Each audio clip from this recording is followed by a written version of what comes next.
हर रोज एक नई कहानी देखने के लिए चैनल को सब्सक्राइब करें और बेल आइकन दबाना ना भूलें। विभा अपने घर के बाहर झाड़ू लगा रही थी, तभी उसकी पड़ोस में रहने वाली कांता आती है। अरे ओ गूंगी की बहू, तेरा ना बहुत हो रहा है। हमेशा का ही है, झाड़ू लगाकर कूड़ा मेरे घर के आगे छोड़ देती है। तेरी सास तो गूंगी है, मैं तुझे भी गूंगी कर दूंगी, सुधर जा तू।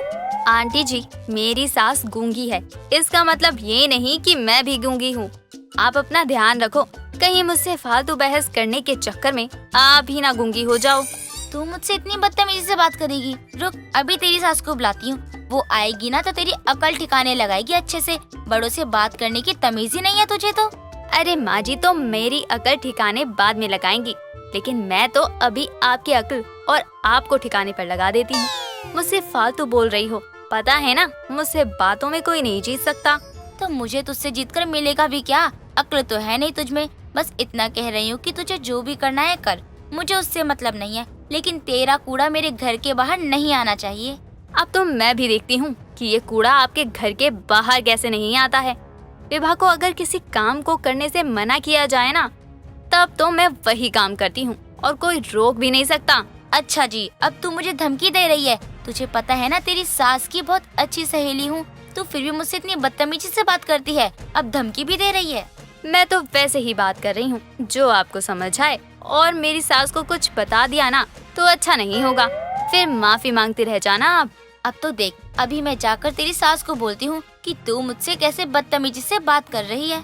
कांता इतना बोलकर वहाँ से विभा के घर में जाने लगती है और ये देखकर विभा को और भी ज्यादा गुस्सा आता है और वो सारा कूड़ा कांता के ऊपर डाल देती है।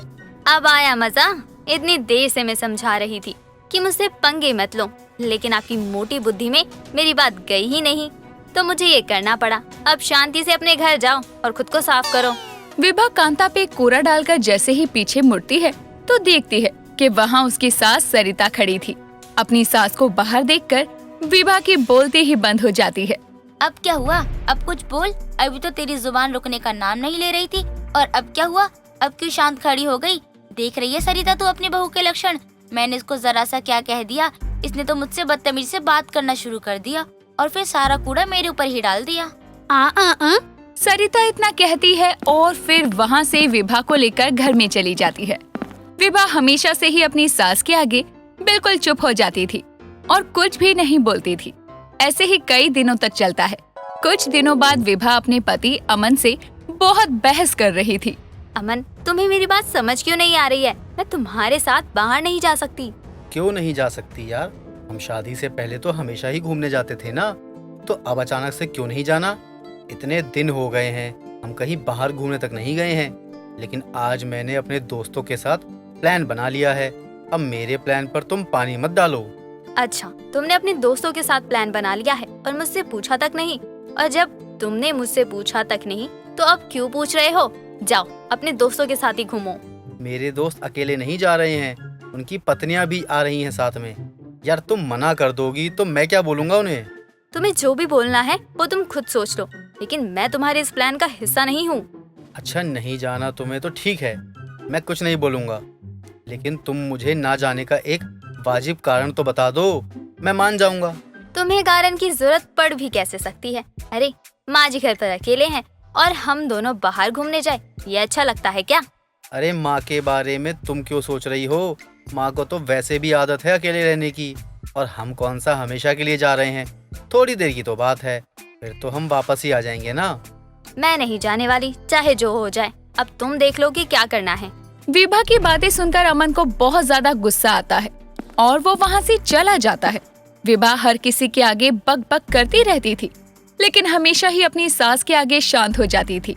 ये सब विभा की सास भी नोटिस कर रही थी, लेकिन अब वो गूंगी भी क्या ही बोलती। ऐसे ही दिन गुजर रहे थे। सरिता को उसके गूंगे होने में पूरा साथ उसकी बहू दे रही थी। कुछ दिनों बाद सरिता अपनी बहू के पास जाती है।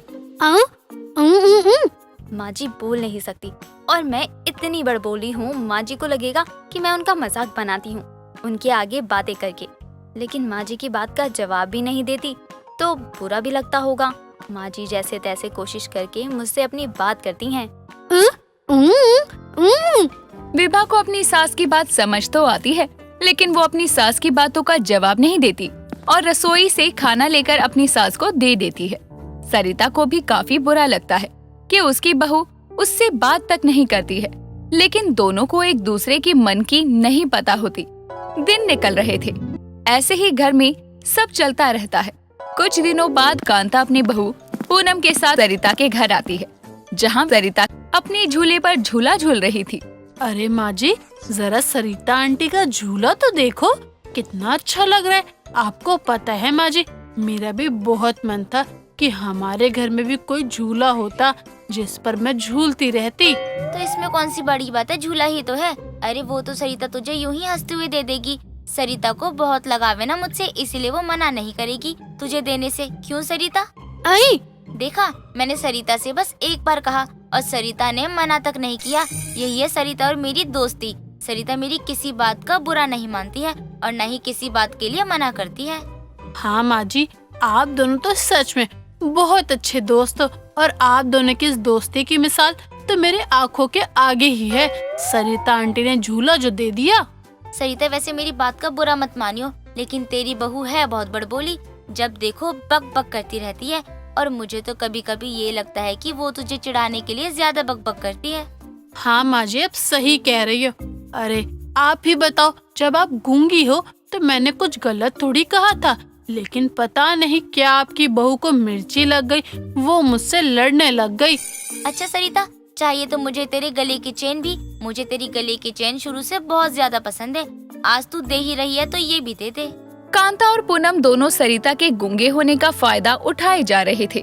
तभी रसोई से विभा निकल कर आती है और अपनी सास के साथ ये सब होता देखकर विभा को बहुत गुस्सा आता है। तुम दोनों की हिम्मत कैसे हुई मेरी सास से इतनी बदतमीजी से बात करने की? आप लोग भूल गए हैं क्या? मेरी सास अकेली नहीं रहती, बल्कि अपनी बहू और बेटे के साथ रहती है। पूनम जरा पकड़ते है सास की बहू को, इसकी बहुत जुबान चल रही है। और यही थी जिसने मेरे ऊपर गंदा कूड़ा फेंका था। आज तो इसे मैं अच्छे से सबक सिखाऊंगी। कांता अपनी बहू के साथ मिलकर विभा को पकड़ लेती है और दोनों विभा को परेशान करने लगते हैं। ये सब देखते हुए भी सरिता चुप थी, क्योंकि वो बोल नहीं सकती थी। जब कांता और उसकी बहू की हद पार हो जाती है तो सरिता हिम्मत करके बोलने की कोशिश करने लगती है। खबरदार, जो मेरी बहू को हाथ लगाया। माँ जी आपने बोला। आपकी आवाज सुनने को तो मेरे कान कब से तरस गए थे। पूनम जल्दी से निकल यहाँ से। अरे ऐसे कैसे? हम दोनों सास बहू को कमजोर समझकर परेशान करने आए थे ना। अब तो हम दोनों को ऐसा सबक सिखाएंगे कि याद रहेगा। कांता और पूनम को सजा मिलती है और मोहल्ले से उन्हें निकाल दिया जाता है। उसके बाद विभा, सरिता दोनों के बीच की सारी गलतफहमियां खत्म हो जाती है। दोस्तों, अगर आपको ये कहानी पसंद आई तो इसे लाइक करें, शेयर करें और कमेंट करके बताएं कि कहानी में आपको सबसे अच्छा क्या लगा।